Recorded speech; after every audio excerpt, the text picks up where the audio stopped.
a sua atenção. Suportai-me, pois. Abre aí, Miguel. Malaquias, capítulo 1, versículo 1. Esta é a arma dos pastores. Quando na igreja se fala em Malaquias, as ovelhas já sabem, vamos ser tosqueadas. E os pastores dizem, mas está na Bíblia. E digo eu, nós não temos uma doutrina bíblica.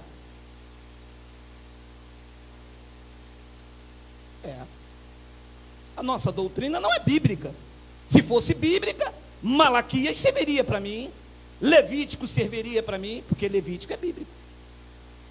Malaquias não é bíblico, mas não serve para mim.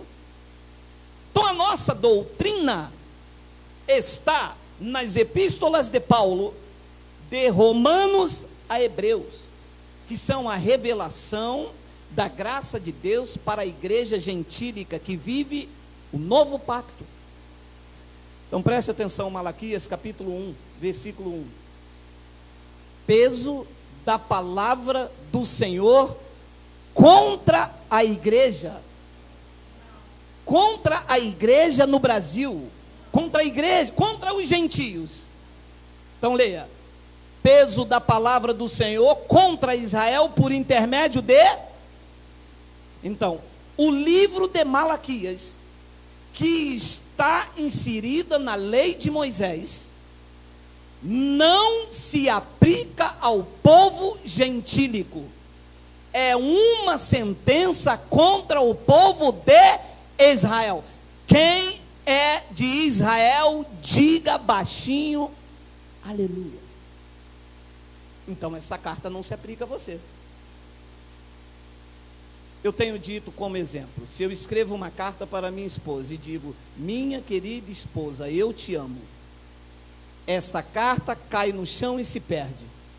Você pega, se aplica a você? Eu estou falando com você? Não, mas você pode usar e falar, nossa, como que ele tratava muito bem, olha, ele ama, mas ele não está falando comigo. O conteúdo não se aplica a mim, porque eu não estou dizendo que amo você, eu estou dizendo que amo a minha esposa. Esta carta se aplica a ela. Malaquias não se aplica a você. Malaquias não está falando contra você. O profeta não está sendo usado para mim nos dias de hoje. Para os dias de hoje, quem fala comigo é o Espírito Santo, que é o Senhor, que é Deus, que é um só, por intermédio das epístolas de Paulo, para os gentios, que somos nós. Então, o que é que os pastores fazem? Pegam Malaquias 3, versículo 8, 9 e 10 e aplicam na igreja, dizendo, vocês estão roubando o Senhor, vocês não estão dando o dízimo do Senhor, e eu vou amaldiçoar vocês. Mas esta sentença não é contra a igreja gentílica, porque nós não estamos mais debaixo de maldição. Ele nos libertou da lei, ele nos trouxe agora para a sua graça. Então, quando os pastores vêm com Malaquias 3:10, ele está pregando o livro da lei para a igreja gentílica. E a igreja gentílica não pode receber lei, porque todos os que estão debaixo da lei, disse Paulo aos Gálatas, estão debaixo de maldição.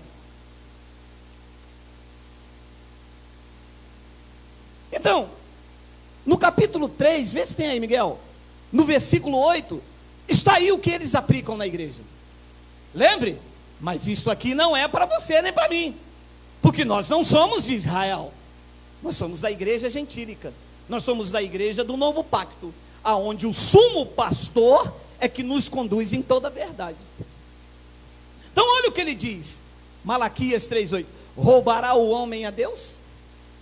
Todavia vós me roubais. Vós quem? Com quem que ele está falando? Com o de Israel. Diga, não está falando comigo, a carta não é para mim. Vós me roubais, e eles disseram, em que te roubamos? E disse Deus, nos dízimos e nas ofertas. 9. Com maldição sois amaldiçoado, porque a mim me roubais. Sim, todas esta nação, Brasil, Espanha, França, Canadá, não são as nações. Se fosse nações, tinha brecha, porque nações são mais de uma. Então estaria incluída aqui a França, o Canadá, o Zaire, a Colômbia, a Luanda, mas está no singular, porque está falando com uma nação só, e essa nação é Israel, e nós não somos como Moisés. Isso não aplica na minha vida e nem na sua. Alô, da Zâmbia? Ué, e por que os pastores não pregam isso? Porque são cães gulosos. O seu Deus é o ventre. Estão atrás de tosquear as ovelhas. As suas solenidades são para ganhos próprios. Eles não querem instrução e verdade, porque se pregarem o que vem para ir para frente, a igreja fica vazia. Eu não tenho medo da igreja ficar vazia. A igreja não é minha. O que te prende aqui não pode ser a cerca. O que te prende aqui é o alimento. Entende-se? Eu estou pregando aqui sobre o temor do Espírito Santo, senão Paulo se levanta e vai embora. Está aqui como aferidor, e você deve estar aqui assim também.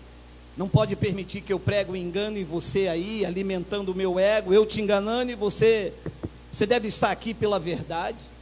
E é por isso que a igreja se tornou o que é, porque as pessoas não vão em busca da verdade.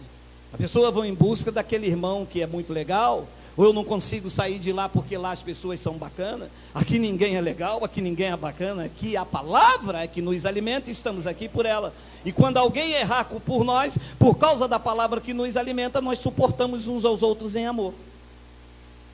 Então olha, com maldição sois amaldiçoado, porque a mim me roubais sim toda esta nação. A nação de Israel, a carta é para ele, Deus está falando com eles. Esta carta não pode ser aplicada na minha vida. Então olha o que ele diz no versículo 10. Trazei todos os dízimos à casa do tesouro. Você disse que ia me suportar, deixa eu te investir. A casa do tesouro era o templo lá em Jerusalém, aonde os levitas administravam lá dentro. O dízimo era alimento, dízimo não era dinheiro. Dízimo era a 10ª parte da plantação dos judeus, que eles deveriam levar anualmente. Não era todos os cultos. Anualmente eles tinham que pegar 10% da sua plantação e levar à casa do tesouro que ficava em Jerusalém, para sustentar os levitas que não tinham herança e não podiam trabalhar, porque eles ficavam dentro do templo em Jerusalém. Lá era a casa do tesouro. Neste novo pacto, Paulo disse que a casa do tesouro somos nós, vaso de barro, mas com grande tesouro dentro de nós. Por que Paulo disse isso? Porque quando muda o sacerdócio, tem que mudar a lei. Mudaram os pactos, mudaram-se a aliança, o templo não é mais em Jerusalém, e o templo agora sois vós, o templo do Espírito Santo. Diga, Abba, Pai. Trazei todos os dízimos à casa do tesouro, para que haja mantimento na minha casa, e depois fazei prova de mim nisto, diz o Senhor dos Exércitos. Se eu não vos abrir a janela do céu, e não derramar sobre vós uma bênção tal, que até que não haja lugar suficiente para recolher. O que estava acontecendo aqui? Como eles estavam em desobediência, não levando para os sacerdotes, e os sacerdotes em consequência em desobediência a Deus, Deus cerrou a janela dos céus. Era um pacto de dente por dente, olho por olho, e Deus agia segundo as obras dos homens. Hoje é em graça, Deus não age segundo as minhas obras, Deus age segundo a sua graça e a sua misericórdia, porque o favor agora é imerecido. Então Deus cerrou a janela dos céus. Como não chovia, eles não plantavam e não colhiam. De uma outra feita, continuou-se a desobediência. O que ficou? Deus enviou um gafanhoto chamado devorador. O que os pastores fizeram? O que eles, lindo de morrer, pior que os políticos aí, transformaram o devorador no diabo. É porque o diabo vai na tua casa, meu amado. Você acha que eu vou sair um domingo para vir num lugar, ouvir falar da palavra e o cara dizer que o diabo vai na minha casa? Já não basta os diabos lá em Brasília, meu amado. Ainda vai entrar um outro para comer o que é meu. Meu amado, para comer o que é meu já basta a minha fome. Mas são ameaças, porque quando eles não pegam na ameaça, ele pega no medo. E as pessoas saem com medo. Ai meu Deus, está vendo o que aconteceu? Está vendo, foi por isso que você não deu o dízimo. Menina, eu sou dizimista fiel da casa de papai. Dízimos eram alimentos e que o povo tinha que dar anualmente. Pastor, mas por que o senhor prega isso? Porque essa é a verdade. E por que os pastores não pregam isso? Porque eles querem enriquecer. É melhor ser pastor do que ser mecânico. O cara abre uma igreja, chama o povo, ameaça, manda você dar 10% do teu salário. Se acontecer alguma coisa, é porque o pastor é cheio de unção. Se não acontecer nada, você teve fé. Não teve fé. Fácil. Manda abrir a Bíblia e pregar o Evangelho. Nós vamos dar até. Meu amado, eu dou até. Eu dou minha vida, dou meu carro, dou tudo. Mas se pregar a verdade. Se eu for apacentado com a verdade, eu dou tudo por gratidão. Porque nada melhor do que você andar na verdade. Pastor, mas se isto aqui é no Novo Testamento, me perguntam os teólogos, então o que Jesus mandou dar no Novo Testamento lá em Mateus 23, hein? Vamos ler? Vamos? Mateus 23, 23? Coloca aí. Vai. Jesus falando com escribas e com fariseus.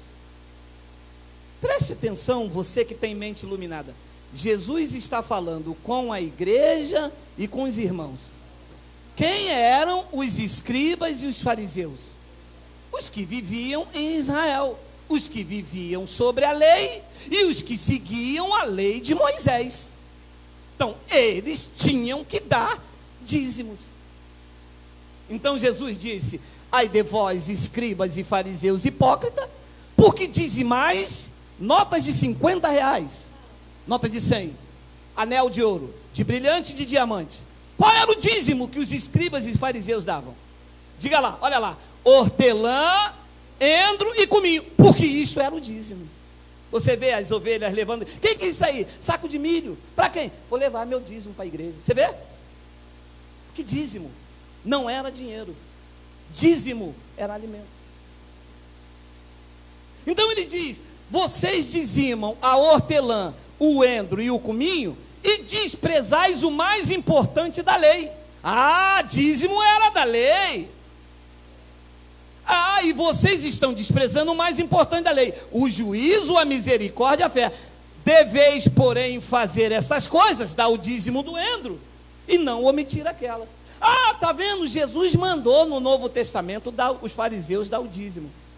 Olha, eu vou te poupar, mas deixe de explicar. Mateus não é Novo Testamento. Ah, não, espera aí. Ah, não, entrei no lugar errado, está vendo? Você não prega a verdade. Mateus, Marcos, Lucas e João não é Novo Testamento. São livros históricos que tratam da biografia, do nascimento de Jesus nos dias de sua carne. Porque olha o que explica o escritor dos Hebreus. Coloca lá, Miguel. Porque onde há testamento, é necessário que intervenha a morte do testador. Para aí. É verdade. Nunca tinha me mostrado isso. Ora, para ser testamento, tem que acontecer a morte do testador. E se o testador está vivo, então não é testamento. Recebe? Recebo o entendimento do Espírito na minha mente. Então, enquanto Jesus, nos dias de sua carne, o conhecido Emanuel, estava andando em Jerusalém, ainda era a lei, porque a lei e os profetas duraram até João. Então ele estava andando ali, mas ele estava sobre a lei. Jesus nasceu sobre a lei, e nos dias de sua carne, tinha que se aplicar a lei. Porque para ser Novo Testamento, era necessário que intervenha a morte dele. Então, da cruz para cá, aí sim é Novo Testamento. Porque olha o que ele diz, 17, olha, lê agora. Porque um testamento tem força onde houve morte. Ou terá ele algum valor enquanto o testador vive? Então, enquanto Jesus estava vivo, não tinha Novo Testamento, ainda era velho. Recebe, diga eu recebo. É isso aí. Pastor, mas por que isso só tem aqui? Não, isso não tem aqui. Isso está aqui. Não está longe de ti, está na tua boca, está no teu coração. Eles que não pregam.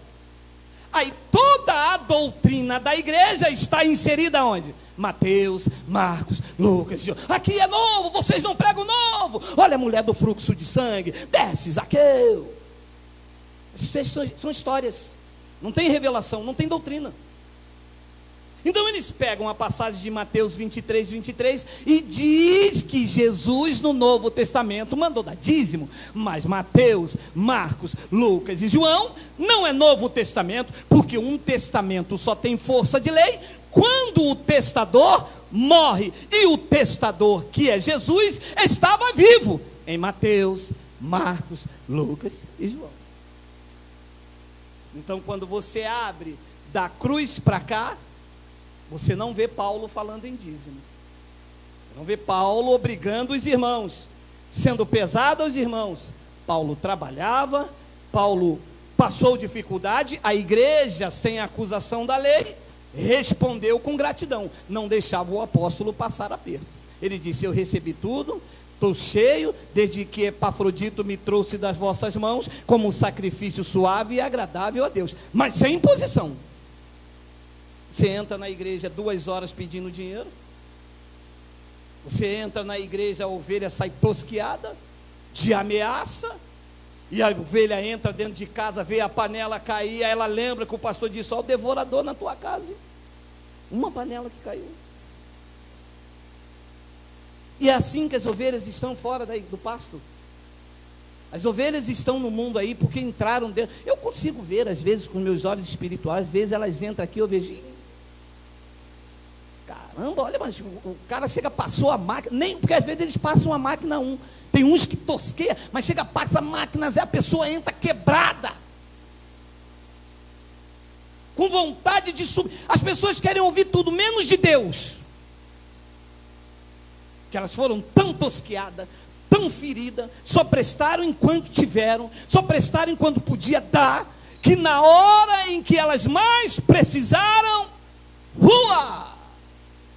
é o vale quanto pesa. Então Deus tirou tudo isso. Então olha, eles usam uma passagem, e eu fico, me suporte, porque isso meu espírito se revolta, quando a pessoa deveria ensinar a igreja. Elas usam expressões para tomar o dinheiro. O descaramento, e até de algumas igrejas em graça, são tão grandes, que eles usam uma passagem que Abraão deu dízimo, e diz assim: mas Abraão deu dízimo, foi antes da lei. Olha só, Hebreus capítulo, volta, Miguel, vai, pode ir, perdão, pode ir, vai, aí, ora, sem contradição alguma, o menor é abençoado pelo maior.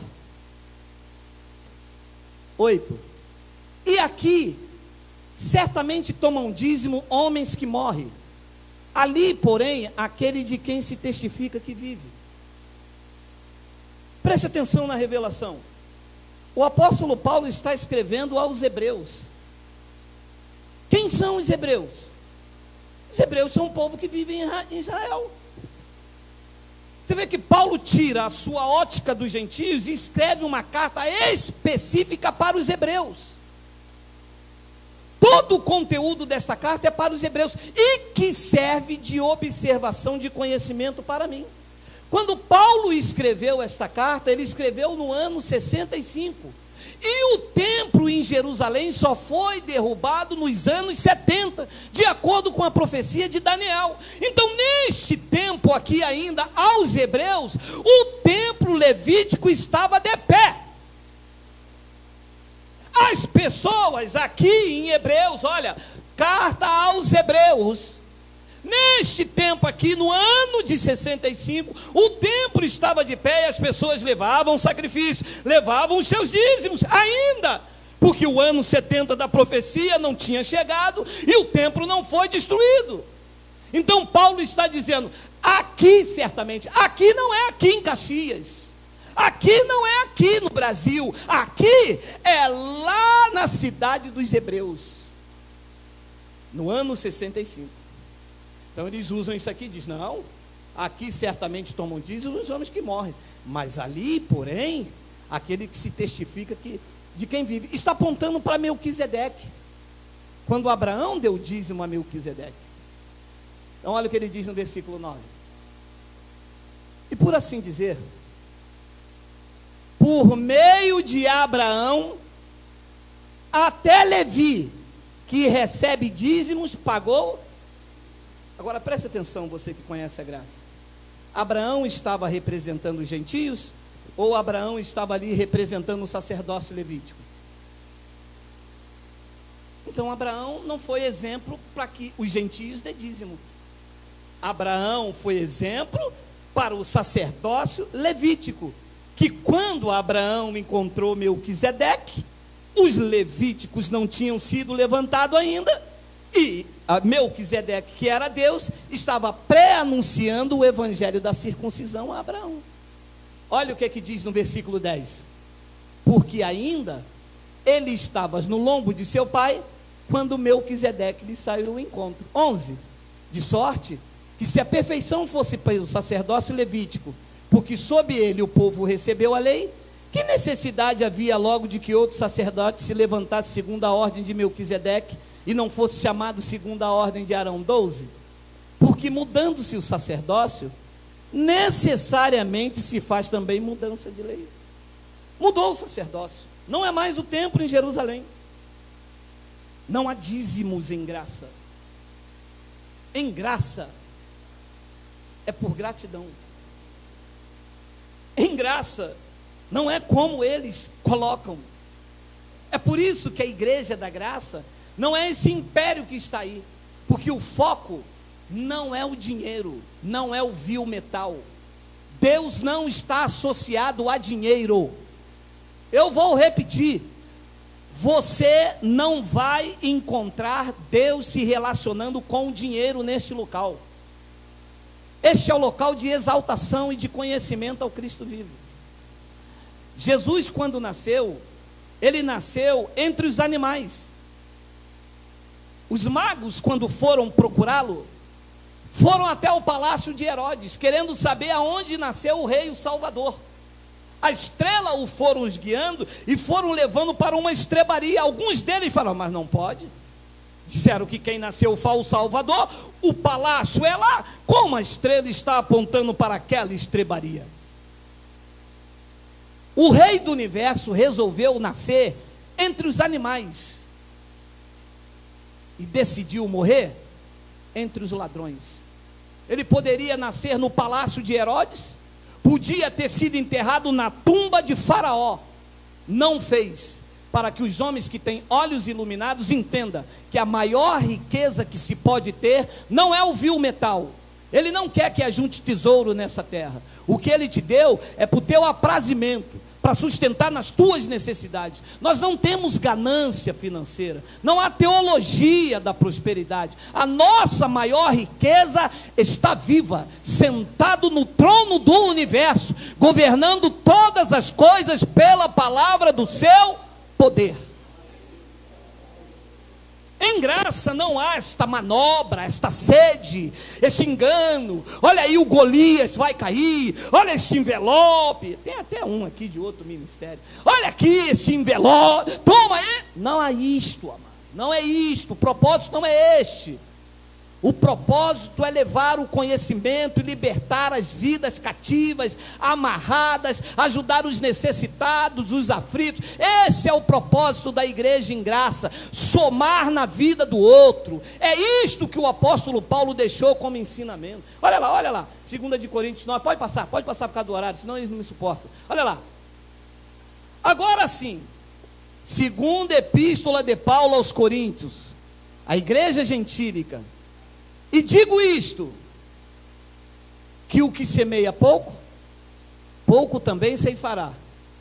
E o que semeia em abundância ceifará. 7. Olha, se eles vão pregar isso. Se o pastor vai abrir isso dentro da igreja, se o pastor quer abrir a igreja para ele não trabalhar mais e depois vir aqui quando alguém perguntar, e o pastor faz o quê? Eu vivo da obra. O senhor vive da obra, mas cadê tua colher de pedreiro? Cadê tua enxada? Cadê tua marreta? Não, eu vivo da obra de papai. Da obra de papai é mole, meu irmão, com o suor das ovelhas, né? As ovelhas não podem comprar um remédio, porque se comprar o remédio está roubando de Deus. A mulher bateu aqui, pastor, eu queria tanto comprar um gás, mas o único dinheiro que eu tinha, eu tive que dar o meu dízimo. Eu falei, minha irmã, a senhora volta lá. Não, mas que se eu for lá, então vamos nós dois. Não, eu falei, então deixa, minha irmã. Jaque, oi, manda o dinheiro para a senhora comprar o gás. Minha irmã, venha na nossa reunião, venha ouvir a verdade. Não deixe de comprar o gás para sustentar esses lobos vorazes, meu irmão.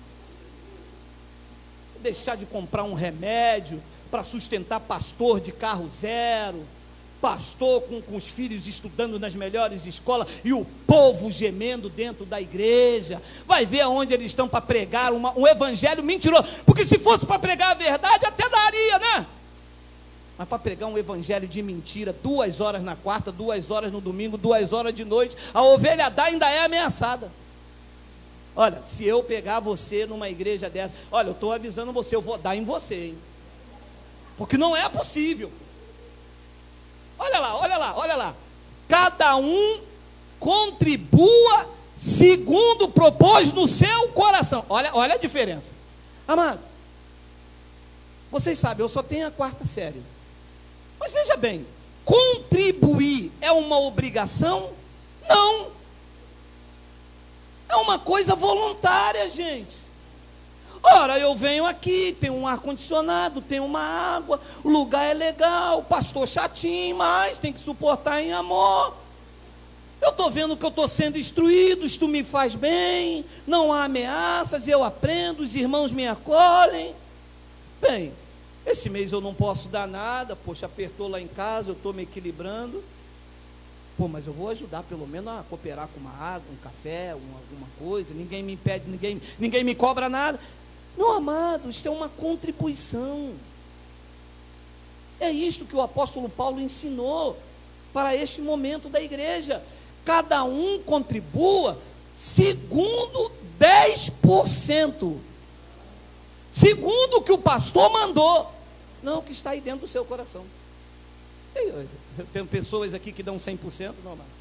Você não tem noção de pessoas aqui que ganham 2.000 e dão 2.500, vão lá, não, pastor, porque não pode parar, não pode deixar, precisa ajudar, porque isso é um espírito de gratidão, porque isto vale muito mais do que qualquer Bíblia em riste, porque é tocado pelo Espírito Santo. Se a tua semente não for tocada pelo Espírito Santo, ela não germina. Ela germina quando é o Espírito Santo a tocar. No antigo pacto, o homem tinha que tocar em Jesus, a mulher do fluxo de sangue tinha que tocar em Jesus. Isso é no antigo pacto. No novo pacto, é o Espírito de Cristo que toca em nós. Nós somos tocados, nós somos sensibilizados a ajudar, a fazer, a contribuir. Isso é o Espírito que permeia a igreja em graça. Ele diz, cada um contribua segundo propôs no seu coração. Ah lá, não com tristeza. Me desculpa, você vai me suportar mais 5 minutos, 10 horas. Olha, meu irmão, eu posso lhe garantir, todos os dizimistas da tal igreja dão dízimo com tristeza.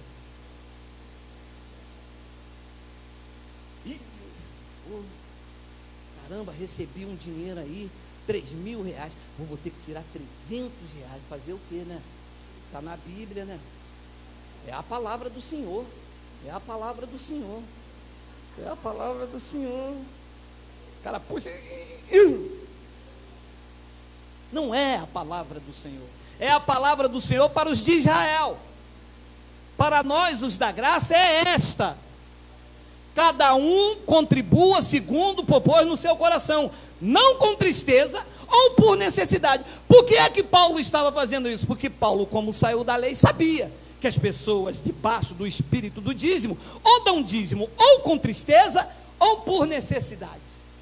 É ou não é você que veio de lá? Hein, pessoal?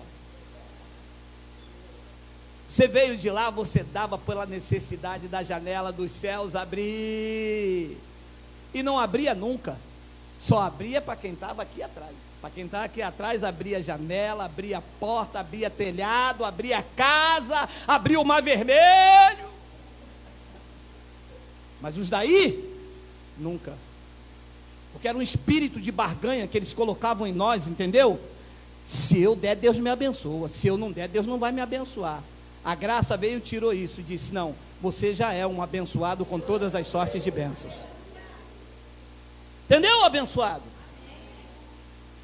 Não existe esse espírito de barganha, ou dá por tristeza ou por necessidade. Não, eu estou dando dízimo lá na minha igreja lá, porque, poxa, eu quero comprar meu apartamento, cara. Eu quero comprar meu apartamento. Meu amado, se você não trabalhar, você não compra nem bala.